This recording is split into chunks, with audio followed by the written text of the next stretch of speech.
selamat siang, selamat menjelang sore. Kembali lagi saya dengan Zoro Joni Rombe. Kali ini saya mau mengulas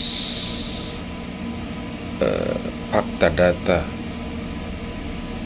yang disampaikan oleh dari kontra narasi. Oh, memang apa yang disampaikan dari podcast kontra narasi ini betul adanya. 100% tidak lepas dari itu. Bahwasanya apa yang dilontarkan Roy Panci dan gerombolannya itu adalah omon-omon, tidak sesuai data dan fakta. Coba mari kita saksikan. Teman-teman, selamat datang di Kontra Narasi. Seperti biasa, kita bahas beberapa isu menarik yang penting untuk teman-teman ketahui. Di antaranya, pakar hukum Profesor Zainal Arifin Mokhtar mematahkan argumen kebanggaan Roy Suryo CS. Dan ini semakin mempertegas bahwa teroris ini akan kalah telak di persidangan. Selanjutnya, pengacara Egy Sujana membongkar bahwa ternyata Tifa berniat untuk meminta restorasi justice ke Jokowi. Tifa sepertinya takut dipenjara, apalagi melihat makin banyak tokoh yang mematahkan narasi sesat mereka. Dan tak kalah menarik, Novel Bamukim membongkar bahwa ada tersangka yang bangun komunikasi dengan Sekjen PDI Perjuangan, Hasto Kristianto. Dan ini makin memperkuat dugaan PDI Perjuangan ikut bermain di kasus fitnah ijazah palsu Jokowi. Yang juga menarik dan sekaligus lucu, Anies Baswedan yang terlalu kepengen jadi presiden di 2029, sehingga sudah disebut sebagai presiden 2029 oleh pendukungnya. Ada juga pernyataan Michael Sinaga yang lebih suka ijazah Jokowi asli dan menyiratkan agar Roy Suryo CS bersalah dan masuk penjara. Tak perlu berlama-lama, kita simak satu persatu. Pertama, pakar hukum Profesor Zainal Arifin Mokhtar mematahkan argumen kebanggaan Roy Suryo CS. Saya rekam saat itu kejadiannya. Saat itu juga kejadiannya, saya, Dr. Rismon, Dr. Tifa, diberi langsung oleh Wakil Rektor UGM, namanya Prof. Wening Udasworo. Dilihat juga oleh Dr. Ari Sujito. Sebuah skripsi yang tertulis di luarnya namanya Joko Widodo. Kita buka. Tidak ada lembar pengesahannya. Dan saat itu juga saya tangan langsung kepada Prof. Wening. Prof, ini ada enggak? Dan saya cek lagi di rekaman saya, Prof. Wening gugup mengatakan, oh enggak ada ya, enggak ada. Tidak ada. Demi Allah saya bilang, tidak ada. Sama sekali tidak ada lembar pengesahannya. Pertama adalah lembar pengesahan penguji di skripsi Joko Widodo tidak pernah ada. Maka skripsi tidak pernah diuji, maka tidak ada gelar sarjana, maka tidak ada ijazah.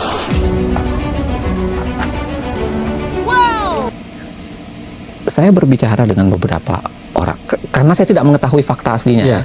Dan saya bukan pejabat universitas yang bisa membuka datanya orang. Saya bukan dong, karena saya bukan siapa-siapa. Yeah. Belum jadi rektor. Belum jadi rektor. bukan jadi rektor UGM, jadi nggak mungkin saya bisa membuka data. Saya bertanya ke beberapa teman, profesor, yang kalau kita mau bagi misalnya pembagian politik di tahun 2024, dia bukan pendukungnya Pak Jokowi. Dia berada di barisannya capres lain lah, bukan capres pemenang juga lah, gitu kan. Saya nanya, mereka bilang, iya, Jokowi tamatan UGM, kata mereka. Jokowi tamatan UGM, ini apa? Ya berkas-berkas yang ada. Dan sebenarnya tidak serta-merta kita bisa mengkritisi berbasis pada data yang ada. Saya kasih contoh begini, Bang.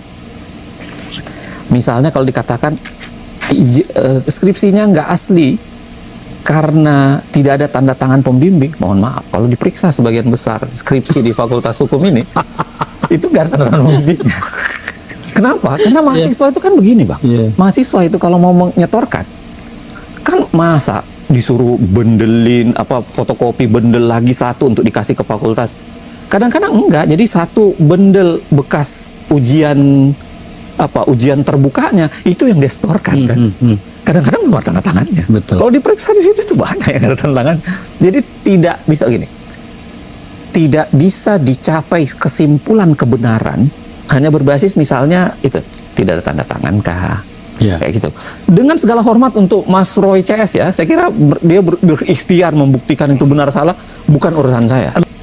Ini pernyataan Nah, itu sudah disampaikan oleh seorang dosen dari UGM, Profesor Doktor. Dia adalah pakar hukum tata negara dari Universitas UGM.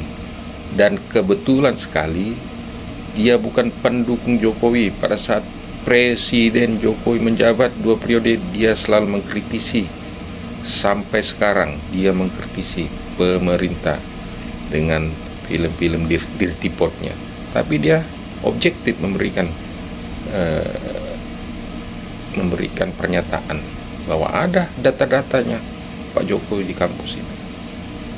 Apalagi penting.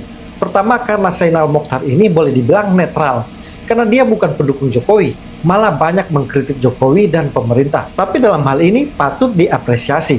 Salah satu aktor Dirty Vote ini tetap objektif memberikan penjelasan. Penjelasannya ini dengan mudahnya meruntuhkan argumen andalan Roy Suryo dan Rismond. Karena Rismond dan Roy Suryo dengan PD-nya mengklaim ijazah Jokowi palsu, salah satunya karena tidak ada lembar pengesahan di skripsi Jokowi yang ada di perpustakaan UGM. Saya yakin pasti para tersangka gemeteran dengar penjelasan Zainal Mokhtar ini. Apalagi seperti Kurnia, Rustam, dan Rizal Fadilah yang terlalu percaya kepada teroris. Padahal jelas penelitian mereka abal-abal.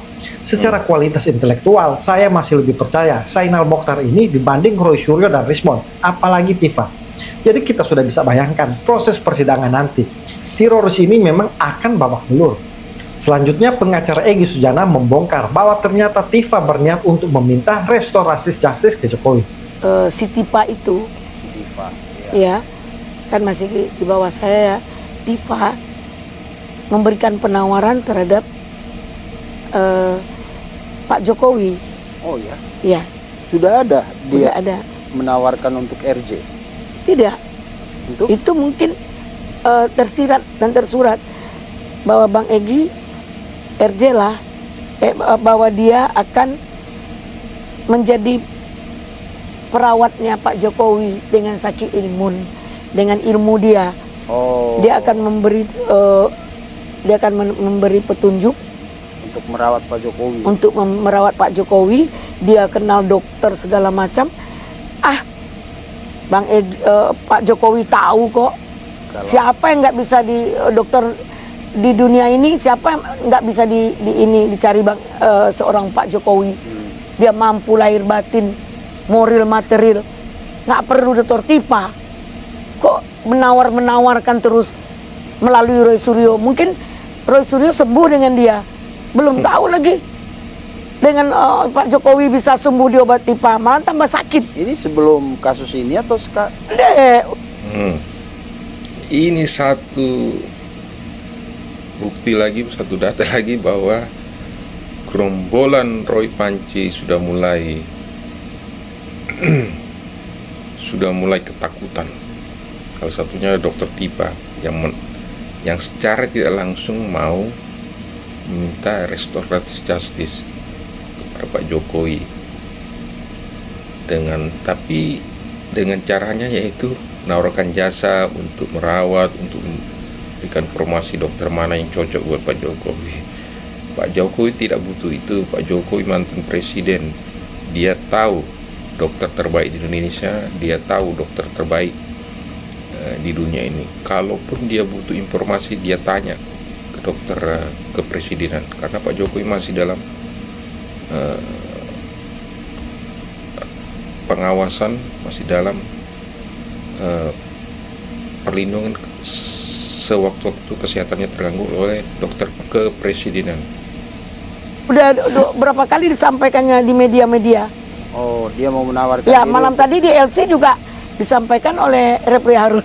Oh, ini tanda-tanda buat RJ ini. Bisa saja kalau sudah memberikan budi, Nah, menanam budi, tentu ada. karena saya lihat juga di waktu habis pemeriksaan ahli saksi kemarin itu diperiksa itu kayaknya nggak ada Tifa di preskon itu.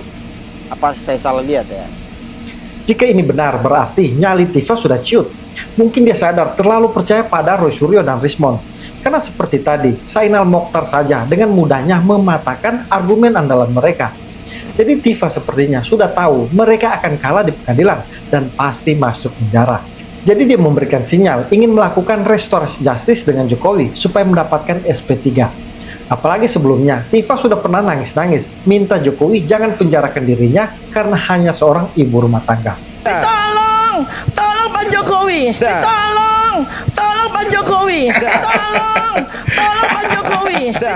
Perempuan ini hanya karena ingin menegakkan kebenaran mau dipenjara. Apakah Pak Joko Widodo ikhlas melihat saya di penjara? Loh, apakah beliau harus menunggu saya, seorang ibu rumah tangga sederhana, seorang perempuan dengan anak-anak, harus dipenjara juga? Selanjutnya, novel Bamukim membongkar bahwa ada tersangka yang bangun komunikasi dengan Sekjen PD Perjuangan Hasto Kristianto. Saya tahu yang menjalin dengan Hasto komunikasi itu selama. Itu Rijal Fadilah bertemu dengan Adian Napitupulu di DPR, ingat itu. Kemudian siapa itu yang namanya Eros Jarot, jelas masuk dalam lingkaran dugaan ijazah palsu Jokowi. Nggak bisa saya berkompromi dengan PDIP. Yang saya adalah menjadi satu korbannya. 18 orang masuk penjara, mati 1 di penjara. Jadi biar paham, bukan saya nggak tahu, saya tahu, saya paham. Dan ini atas nama TPUA yang Bu Mary nggak ada di dalam TPUA. Yang nggak ngerti daripada kami berjuang TPU. Bu Mary dari kapan? Mulai bersama kita kapan? Dari 212 mungkin. Kalau kita mungkin sudah lama berjuang. Jadi biar paham, apa yang disampaikan sangat bertolak belakang dengan apa yang Bu Mary sampaikan. Buka saja data mereka. Kalau mereka nggak ikut campur, PDIP itu terserah. Hasto menjalin kasih. Saya tahu yang menjalin dengan Hasto komunikasi itu siapa. Yang terekspos, terlihat, katanya Rijal Fadilah tahu, Bu Mary tahu tentang Rijal Fadilah. Saya melihat ada buktinya. Tanyakan saja kepada beliau. Karena tanpa tabayun kita menghukumkan yang zahir. Itu Rijal Fadilah bertemu dengan Adian Napitupulu di DPR, ingat itu, tanya orangnya.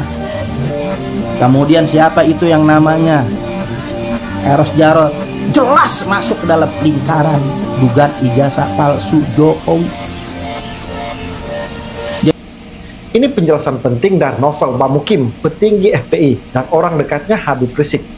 Jadi ada kemungkinan ini informasi A1. Dan jika benar, maka makin menguatkan dugaan PD Perjuangan memang bermain di kasus fitnah ijazah palsu Jokowi ini. Di satu sisi, makin memperlihatkan juga kubu Roy Suryo CS makin ditinggalkan pendukungnya. Karena sepengetahuan saya, Habib Rizik dan pentolan FPI lainnya mendukung atau di belakang Roy Suryo CS. Tapi sekarang dengan Egy Sujana mundur dan bertemu Jokowi, banyak pentolan FPI yang mulai tampil menyerang Roy Suryo CS. Jadi sepertinya memang Roy Suryo CS ini akan ditinggal sendirian. Selanjutnya Anies Baswedan sudah disebut sebagai Presiden 2029 dan di roasting netizen. Yuk Pak Anies yuk udahan yuk main presidennya yuk.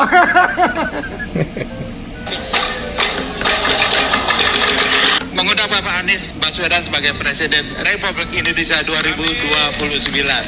Kalau ada umur sama panjang, kita berjumpa lagi saat Bapak Anies jadi Presiden. Naikkan Pak Anies menjadi calon presiden 2029. Inilah yang kita sebut sebagai ketidakadilan ekologis. Yang merusak dapat untung, tapi yang merusak tidak menanggung beban atas kerusakan. Bapak Presiden mengambil keputusan untuk mencabut izin 28 perusahaan yang terbukti melakukan pelanggaran. Kau dengar itu Pak Anies ya, Presiden kata Mensesnek sudah mencabut 28 izin perusahaan. Nah ini lihat nih ini ya, dan disuruh bayar denda. Jadi jangan kau bilang yang ketidakadilan, yang merusak ya, tidak merasakan beban atas kerusakan. Banyak kali. Udah fokus lah lagi main pelecidanan itu. Udah cari nyinyir ngapain sih? Udah fokus aja tuh dengerin anak-anak Abah itu, ya. Presiden 2029 kita usung. Ini 2029 masih 3 tahun lagi. Mendingan tabung dulu semangatnya, nanti habis loh. Jadi clear Pak Anies ya, jangan salah-salah ngomong. Pemerintahan Pak Prabowo itu jelas-jelas berkomitmen ya menindak tegas hal-hal yang begini-begini tuh. 28 perusahaan penyebab bencana di Sumatera kemarin dicabut izinnya, disuruh bayar denda lagi ya kan. Termasuk oknum-oknum pejabat-pejabat korup. Kupas tuntas ya, digas semua, disikat semua. Jadi jangan asal-asal cuap nyinyir-nyinyir yang nggak benar gitu loh Pak Anies. Mending saranku Pak Anies fokus bikin partai sampai jadi tuh partainya. Karena kan sekarang masih gerakan-gerakan itu. Sampai nanti jadi partainya dan dijaga-jaga tuh konstituen. Jangan sampai nanti semangatnya hilang, terus Pak Anies nggak ada pendukung lagi. Jangan sampai pemilihan gubernur kemarin tuh ya, sampai Pak Anies nggak jadi maju tuh. Nanti jadi gitu lagi, nggak ada yang ngusung ya. Fokus Pak Anies ya, fokus. Ini lucu, apalagi ditambah roastingan Adri Purba. Kelihatan di sini Anies Baswedan memang masih punya ambisi besar menjadi presiden, terutama menjadi presiden di 2029 nanti. Tapi kayaknya bukan punya ambisi lagi, tapi more than, lebih dari itu. Sudah kebelet pingin jadi R1. Karena di 2024 kemarin tersandung dia. Dan dia pingin sekali dikawal oleh Pas Pamres, kemana-mana ada pengawalan yang super ketat, kemana-mana pingin. Memang anak Abah pinginnya yang pragmatis, tidak mau bekerja keras, tidak mau berkorban, tidak mau menyapa, bergaul dengan masyarakat kecil. Maunya langsung jadi presiden. mimpinya ini terlalu besar. Tapi karena terlalu besar itu mungkin diobati dengan main presiden-presidenan seperti ini. Jadi harap teman-teman maklumilah. Selanjutnya pernyataan Michael Sinaga yang lebih suka ijazah Jokowi asli dan menyiratkan agar Roy Suryo CS bersalah dan masuk penjara. Semuanya merasa tidak ada ijazah asli dan semuanya merasa ini harus dibuktikan di pengadilan. Nah, sekarang tinggal Bapak Joko Widodo saja yang memilih. Ada 3 pengadilan yang tersedia untuk dia. Satu, ada pengadilan yang di Polda Metro Jaya. Kalau kata yang sebelah saya ini itu ultimum remedium, jadi yang terakhir. Jadi menurut asas hukum itu yang terakhir harusnya. Tapi ada 2 pengadilan yang lebih cepat membuktikan itu, CLS di Solo dan KIP. Ya sudahlah Pak Joko Widodo, kita sama-sama kok, kita sama-sama rakyat Anda dulu. Ayo kita sama-sama buktikan ijazah Anda asli di pengadilan. Karena saya ingin melihat, saya rindu sekali melihat bahwa ijazah itu asli. Oke, baik. Saya bukan rindu melihat ijazah itu palsu, karena saya pendukung sejak 2012. Saya rindu melihat itu asli, tapi apakah itu akan terbukti asli kita tidak tahu. Oke, terima kasih. Kedatangan saya ke Koran Kedaulatan Rakyat yang ternyata ada nama Joko Widodo di situ. Ya, saya akui di Koran Kedaulatan Rakyat tahun 1980 ada nama Joko Widodo di penerimaan UGM. Di sini kelihatan Michael Sinaga juga mulai ada tanda-tanda balik badan. Padahal dia yang awal-awalnya salah satu yang meyakini ijazah Jokowi palsu. Tapi makin kesini, pernyataannya banyak yang menguatkan kubu Jokowi. Seperti pernyataan tadi, Michael Sinaga ingin agar ijazah Jokowi terbukti asli. Tapi konsekuensinya, jika asli, maka Roy Suryo CS akan masuk penjara. Karena berarti mereka benar melakukan fitnah kepada Jokowi. Ini memang tanda-tanda Roy Suryo CS ini makin dekat dengan jeruji penjara. Selanjutnya, Damai Lubis siapkan bukti 30 video untuk penjarakan Kosinudin. Jawab ya, tepatnya bukan lapor balik, seolah-olah kan mereka lapor saya. Saya melaporkan Ahmad Kosinudin. Saja, tidak melaporkan Roy Suryo? Tidak. Itu Egy itu. Yang melaporkan Roy adalah Bang Egy, Bang dua Egy, orang. oke. Penasihat hukum 2 orang, Ahmad Koizudin dan Roy Suryo. Jadi dari sekutu Alasannya jadi saya nggak seterun tahu. ya Bang ya? Tapi mungkin untuk AK mungkin hampir mirip dengan saya. Untuk Roy saya nggak tahu. Nah, saya nggak melapor Roy. Apa alasan Anda ngelaporin? Jadi dia, jadi gini. Boleh ya saya sebut pengacara Roy Suryo ya? Pengacaranya Roy tapi bukan Dokter Tifa. Bukan Dokter Tifa. Dan Jadi capek nyelasinnya panjang. Nah. Jadi gini, saya laporkan. Ini yang fokus saja. Yang lain-lain saya banyak, cuma saya nggak berumbar, ya kan? Dia menyatakan ini mereka bertiga dipanggil dikarenakan DHL dan Egy atau terbalik ya. Egy dan DHL berkunjung ke Solo. Terus? Nah itu kan namanya fitnah, ya kan? Jadi advokat juga nggak boleh fitnah. Mentang-mentang saya dalam rangka pembelaan, dalam rangka pembelaan mereka merampok, ya nggak boleh, ya kan gitu. Itu ilustrasi saya yang tegas. Ke Solo itu kan sebagai upaya Anda untuk mengklirkan status tersangka tersebut kan gitu kan? Iya, RJ ya. Ada sejarahnya lagi. Tadi udah saya sampaikan kan. Nah, selanjutnya dia menyatakan seperti itu. Nah, sekarang gini, Kuasa udah dicabut nggak bang? Apanya? Itu abang. Apanya? Dari Roy.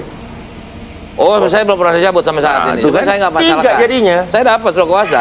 Itu dibantah dia. Malah dia ingatkan Rismon juga gitu. Di televisi loh. Diingatkan, saya lupa kan, Egy, Roy, gitu kan? Pak Rismon. Jadi dia nggak bantah itu. Semuanya yang kecil-kecil saya nggak mau lah, ya, nggak mau ngupas tentang kebohongan dia ya. Saya nggak mau kupas. Kenapa harus ada pelaporan, Bang? Apa? Ini lapor ya. Dia menyatakan itu seolah-olah dia menghasut 3 orang ini dipanggil karena saya ke Solo, ya.